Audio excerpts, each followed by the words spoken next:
Mr. Chair, I would like to take this opportunity with the indulgence of the committee, of course. I wish to raise what appears to be either a serious lapse in judgment or a deliberate maneuver in the 2026 National Expenditure Program. I noticed, I was looking at it last night, nakita ko po na may mga tila flood control projects sa Antique at Iloilo. Same amount, 149,750,000 each, at hindi man lang ginawang 149 flat o isa na lang sa 150 para may pangkape. Pare-pareho po ang halaga hanggang sa huling piso. Nilagyan pa ng butal para hindi po halata. My question now, I will direct this to the DBM. Can you explain, Madam, bakit nagkaroon po ng exact duplication of amount for flood control projects in Antique and Iloilo? Hindi po ba dapat iba-iba ang costing depending on the terrain, materials, at scope of work? Mr. Chair? Good morning, Mr. Chair, sir. Ito po, nanggaling po to sa proposal ng DPWH. Hindi po kaya ng DBM i-check. Wala po sa mandato ng DBM i-check isa-isa lahat po ng projects na binibigay.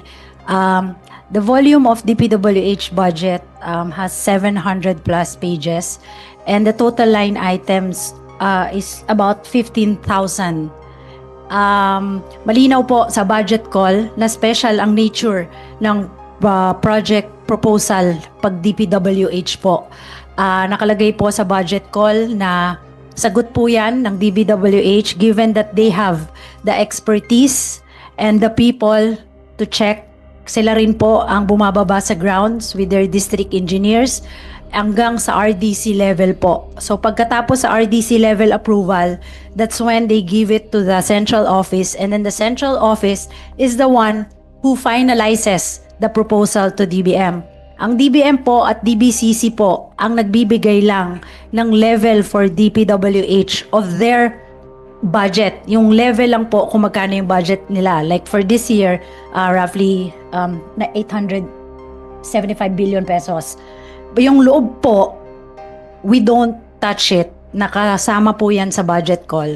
Given po na wala po kaming expertise or even engineers to check each and every project sa DPWH.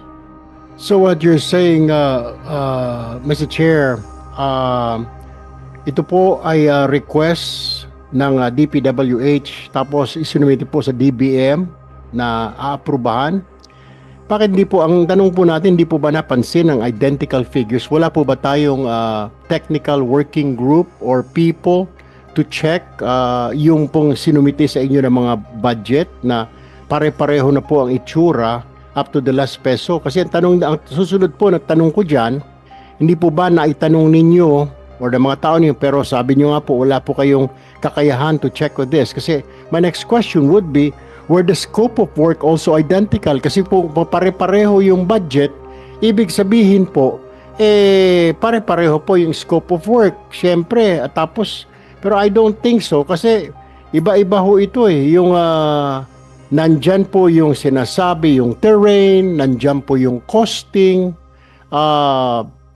Sa dalawang provinces po, magkakaiba po yung sinasabing, what do you call this, costing po niyan. Kasi iba-iba naman po ang terrain, iba-iba naman po ang sukat, pero pare-pareho po ito, Madam Chair, or Mr. Chair.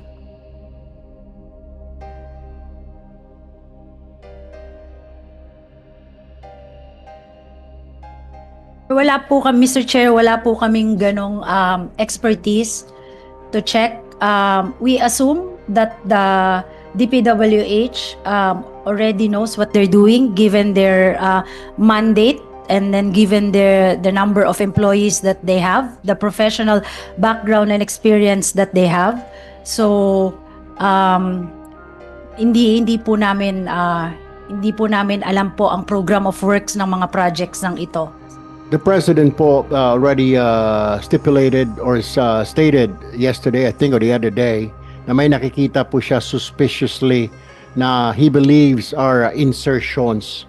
And I've also received reports because we are already investigating these flood control projects na may mga questionable po may mga balita po kasi natatanggap na dito po hahabulin sa NEP, hindi po sa BICAM because nabulgar na po yung BICAM, yung Bicameral Conference Committee, na doon po nagkakaroon ng insertions. Hindi po kaya susubukan ngayon ng mga ahensya na dito ikarga ngayon sa NEP para hindi po maghinala ang dalawang kapulungan, Mr. Chair?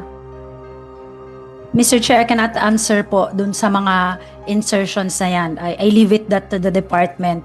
So tomorrow po, actually the other day, because of what's happening, nag-usap na po kami ng bagong kalihim ng DPWH at pinapa-check na po sa kanya, isa-isa, itong mga proyektong ito po.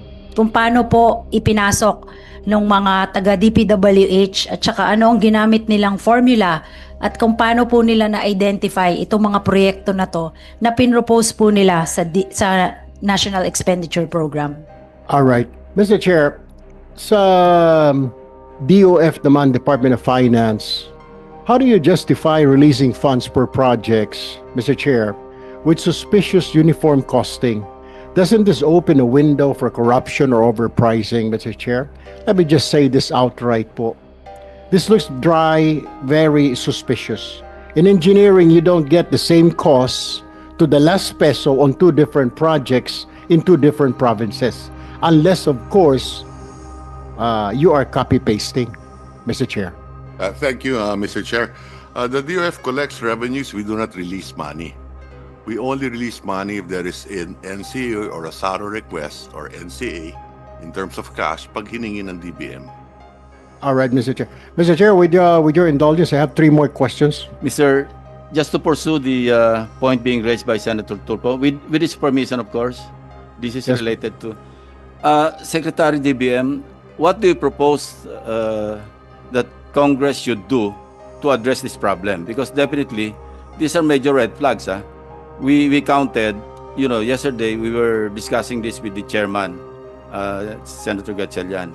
And we counted from NCR to Region 3 alone, flood control management 1, nasa mga 500 items. Yung exact amounts, similar amounts of 75 million each, 100 million each, 120 million each, 150 million each. Red flag po ito eh. So I'd like to propose that by your leave, Mr. Chairman, that we should schedule an executive session. Way forward po ito. Kasi with your guidance, we are willing to amend and delete all these similarly parang costed projects, yung similar cost, but we want to know ano yung direction ng national government, saan namin dadalhin if we delete all these items. Kasi yung huling bilang namin, yung 100 items, 373 items na tigwa 100 million, that's already 37.3 billion. So as of our initial count, nasa mga 50 billion pesos na yung pare-pareho, yung red flag. So maybe, Mr. Chairman, we can schedule an executive session para i-guide nila tayo ng executive branch kasi they cannot do anything about this anymore. We're already in the authorization phase of the budget process. Tapos na yung preparation phase eh. Ngayon, para i-allow namin kayo makialam ng konti, at least you can give us the proper guidance or direction. Kung i-delete namin lahat itong red flag na ito, na mga items, saan namin dadalhin? Para naka-align doon sa inyong direction under the PDP, medium term. Okay? Yes, sir. Mr. Chair, we agree po. Actually, we already had initial talks with the thank you. with the chairman. As that, siya una alam na po na-discover niya. noon, yung similar. Yes Kaya, po. nagulat din kami kahapon nung pinakita niya yung iPad niya. Hindi matapos-tapos siya pang scroll sa dami. Apo. Thank you. And then maybe may iba pa pong makikita si Secretary Vince because Secretary Vince is already investigating ito pong mga doble-doble, pare-parehong pangalan. We will sit, I think today po, kakausapin niya yung mga senior officers niya and then we'll meet tomorrow and hopefully in the next week po siguro meron na siyang report which he can share po to the Mr. Chairman, Madam Secretary, pag yung mga contractors have invaded the House of Representatives and congressmen have invaded the contractor construction business, ito po yung outcome. Kasi NEP pa lang, pinapayagan na sila ng DPWH to make insertions. Ang tama po sa atin dito, hindi po isang WAMI, hindi double WAMI, hindi triple WAMI, quadruple WAMI. NEP may insertion, House Gov may insertion, Senate version may insertion, BICAM may insertion, quadruple WAMI po ang tama ng Pilipino rito, if you agree. We agree po. Yeah, thank Definitely you. po. Thank you very much, Mr. Mr. Chairman. Chair. And Senator Tulfo, maraming salamat. Go ahead. Mr. Chair, additional information with the indulgence of Senator Erwin. Go ahead. Salamat, Mr. Chair. Sana po ang DBM sa paghahanda para sa executive session or sa pagpapatuloy ng line of action na inagrihan kasama ni Chair to seek also the assistance of other offices, particularly DENR, Water PMO, at saka yung River Basin Control Office. Kasi ito po yung mga may technical capacity at mandate na mag-certify. Sila yung nagpo-provide ng check and balance sa DPWH para i-certify na yung mga proyekto sa NEP at sa GAB ay consistent dun sa mga approved river basin at saka flood master plan. So, sana po yung DBM makumbinsi din or ma-encourage itong ibang mga opisina i-assert yung kanilang mandato. Salamat, Mr. Chair at Senator Erwin. Secretary, you want to Yes po. Yesterday po, we made mention of a new program po together with NEDA, yung convergence budgeting po. And number one on the priority po is yung mga flood control and water resource management projects po. Para po hindi piecemeal yung approach and budgeting ng mga flood control projects. Siguro po talagang kailangan na pati po NIA. And then good yung suggestion nyo po kanina, it was also raised by Senator Marcoleta during the first Blue Ribbon Committee na hindi po nasasama yung river basin yung office po na yon. Opo. So while Secretary Popolotilla sits in the convergence budgeting, I think it's also wise to invite that office po. Salamat, Mr. Chair. go ahead, Yes, Senator. Mr. Chair, I have 4 more questions left. Gusto ko po sana maniwala na hindi po double appropriations po yan, pero doon ho lumalabas mukhang ilang taon na po nangyayari in double appropriations. But anyway, let me move to the allocations by province. Sir, from our end lang po, just to add lang, meron po kaming proseso sa DBM po, assuming po na even sa GAA, magkaroon ng double appropriation, hindi po yun marirelease. All right. Let me move on to the allocation by province, Mr. Chair. Ayon po sa NEP, here are the figures. Nueva Ecija, 3 billion po ang flood control. Apayao, 2.2 billion. Kalinga, 2.7 billion. Mr. Chair, the question now is, ano po ang criteria ng DBM in allocating this flood control budgets? Bakit sobrang laki ng pondo sa ilang probinsya, samantalang mas flood-prone areas po gaya ng Metro Manila, Pampanga, Bulacan at Cavite ay hindi kasing laki ang nakukuha? Do these provinces even have the absorptive capacity for projects of this scale, Mr. Chair?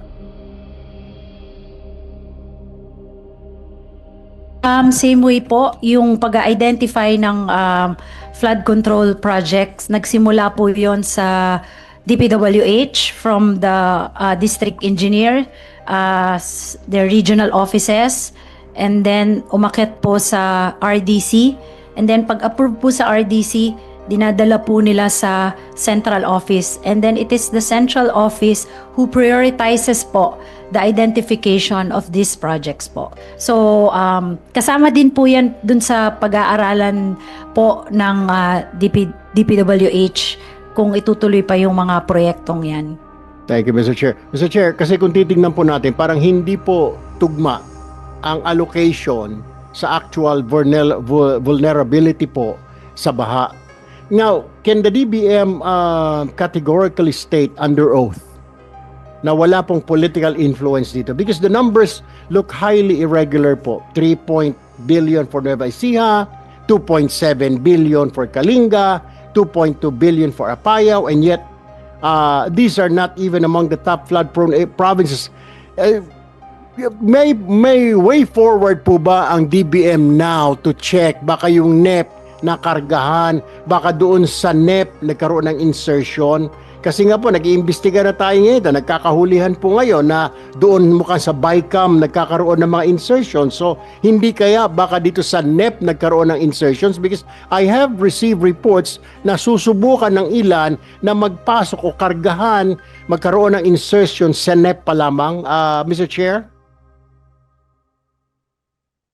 Sir, yung oath, baka hindi ko po kaya kasi hindi po akong nag-identify, hindi po DBM ang nag-identify ng mga proyekto. Baka bawal, baka hindi po, baka kung magka-problema because I really don't know po. No? I'm not a lawyer and I don't think it's proper for me to yung oath na yon. But moving forward, meron na po kaming ginagawang guidelines and nag-usap na po kami together with my team and then we'll come up with a baka IT system po and yung submission ng DPWH baka kailangan early on para we'll have more time to really check each and every project. Moving forward, rest assured po that we will try to do something po para maiwasan po yung mga ganitong problema. Uupuan po namin to ni Secretary Vince Dizon. Thank you, Mr. Chair. Mr. Chair, I just want to make a statement, then I will just ask the next round. Mr. Chairman, let me now raise what many of us have been whispering in the halls. These are not allocations based on the need. These look like political insertions. And mind you, hindi po ako ang nagsabi niyan. President Ferdinand Marcos Jr. himself in public statements acknowledged that certain insertions in the 2026 NEP, especially for flood control, were questionable. Mr. Chair, these figures do not inspire confidence. Kung may mga kopya-kopyang project cost at highly uneven distribution of flood control budgets, ang tanong po ng taong bayan, saan talaga napupunta po ang pera? Are we protecting the communities or are we protecting political interests? Thank you very much, Mr. Chair.